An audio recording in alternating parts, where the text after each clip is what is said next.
this game is, that's my space. And to do this game, you're going to need the directions, some graph paper, 2 dice, and 2 different color pencils. You can use crayons, markers, whatever.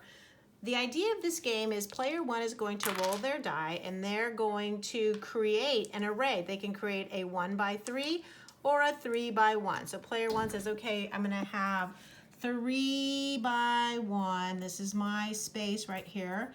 And they're going to write the equation and the product. Oh, it's a very small one. Okay, now it's player 2's turn. Player 2's going to roll, and they another small one. They have a 2 by 2.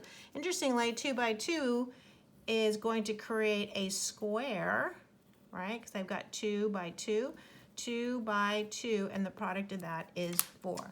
Now, player 1's turn again. Ooh, this is a 5 by 3, or I can do a 3 by 5. Well, if I do 3 by 5, I can just continue it this way. Not that it really matters. 1, 2, 3, 4, 5.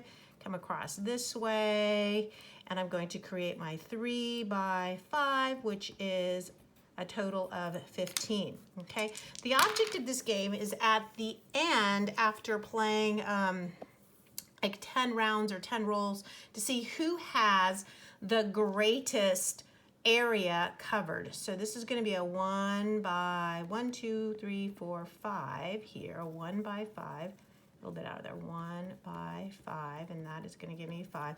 So I'm going to play a couple more rounds so that you can see. Oh, I keep doing very, very small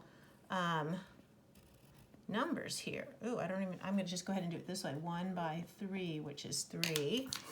And then that player got a 2 by 5. So let's just go ahead and do this way. 2 by 1, 2, 3, 4, 5. Right, or I could have just done it right here, couldn't I? This is a 2 by 5, which is 10. Okay, so that's 3 rounds. So what I'm going to do is I'm going to add my products here. There's 3 plus 15 is 18, plus 3 is 21. So this player got 21 points. This player has a 5 plus 4 is 9, and 9 plus 10 is 19. So player 1 would win this round.